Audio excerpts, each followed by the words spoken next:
Alright, you want it? You got it. Here we go. First off, I gotta explain this.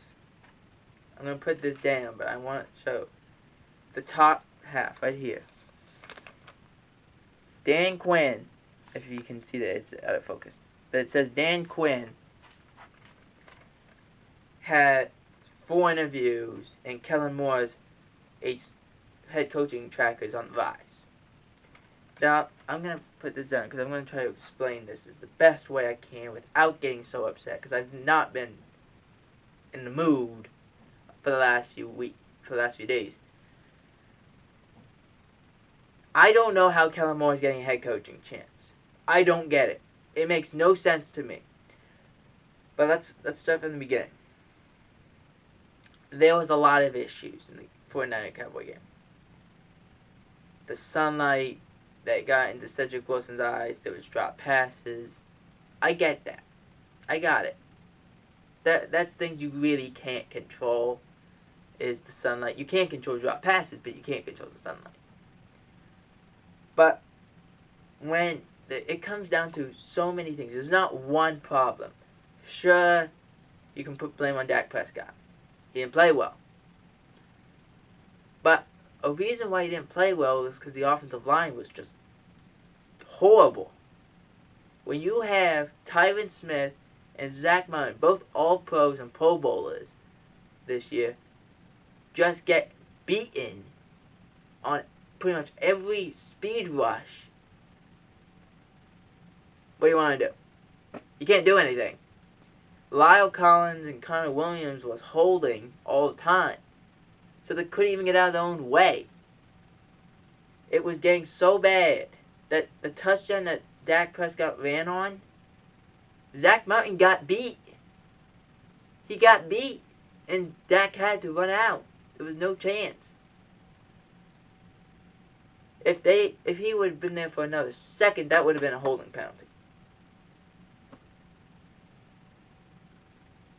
Let's go to the penalties. 14 penalties. That's an NFL record. That ties an NFL record. 14. It's too much. This team was very undisciplined. You can blame that on Mike McCarthy if you want. This team was very undisciplined. Sure, they did get a takeaway. But it wasn't because Anthony Brown was good. It was because Anthony Brown was just there at the right time, and Jimmy Garoppolo just threw it to him.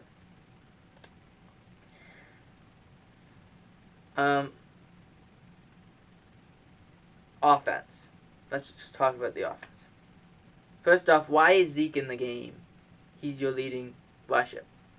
I get it, it's Zeke. I'm not saying that Zeke's not a good player. Zeke is hurt.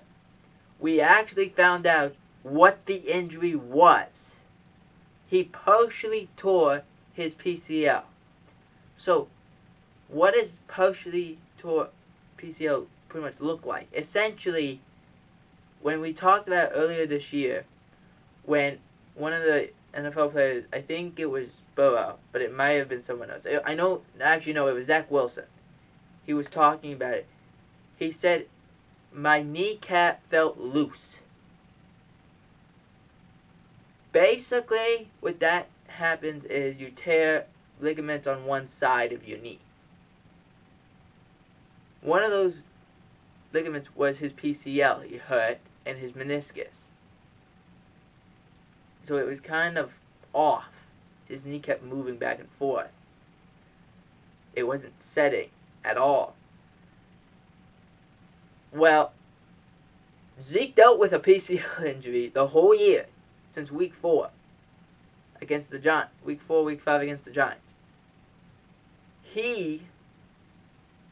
If he would, and I kept thinking about this yesterday and after the game when I heard this, if he just would have been out 4 games, 4 weeks, he would have been close to 100%.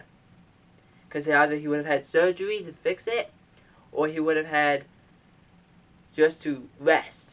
But he would have had it. I understand he's a better blocker. I get that. He made a great block where he took 2 guys out against San Francisco. I'm not disputing that.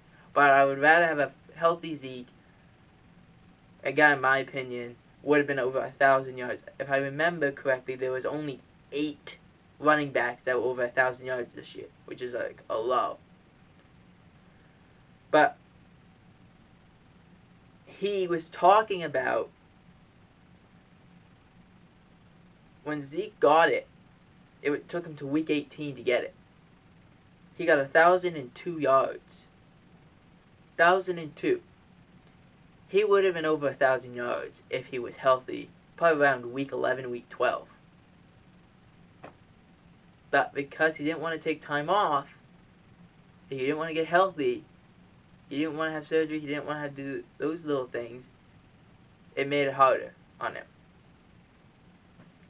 It's unfortunate, but I don't think he should have been playing. That's my opinion. If he has that kind of injury, he should not be your leading guy. You should get Tony Pollard more in. And they didn't. I don't know why. But it all stems back to play calling, in my mind. Defense didn't do great. Not going to excuse that. Run defense was terrible. You didn't force a punt until the third quarter. That's unbearable. But the offense, since week 7, maybe week 8, hasn't been the same. Week 1 through 6 or week 1 through 7, the way that the Cowboys would win was based off the outside, off the tackle runs and throws and being aggressive and doing those things. That offense was amazing. No one could stop it, but teams adjusted. And it was like Kellen Moore did not adjust. He didn't adjust. So when he snapped the ball, so Dak was getting hit, he was throwing more interceptions, him and the wide receivers were off. Like, it didn't look good. It looked bad. And we ended up losing to teams like Denver, losing to teams like the Chiefs, the Raiders, and stuff like that because of that. And it's aggravating to me that we didn't want to keep doing what was successful because we wanted to change it.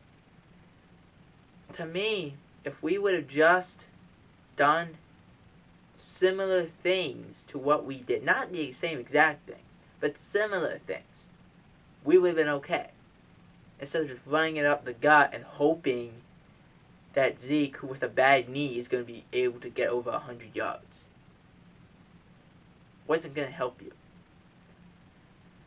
Now, again, I'm not putting all the blame on Dak or on the play calling. I'm not.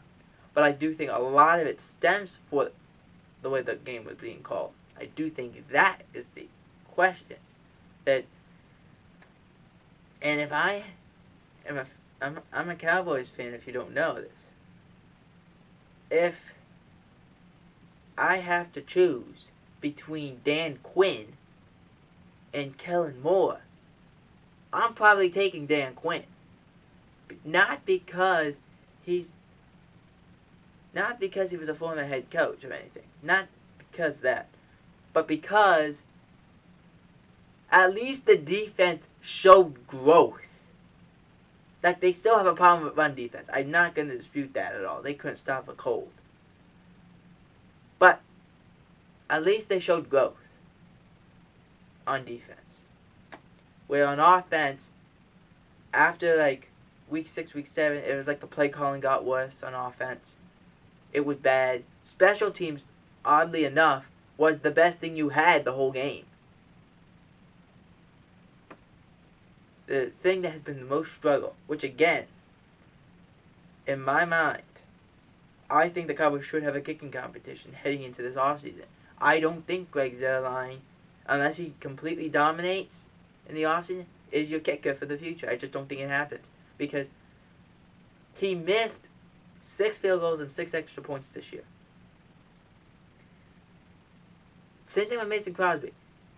But the thing is, I understand, well, you're trying to find it, I get it. But it's disturbing when you can't find how to kick the football and you're in the playoff games.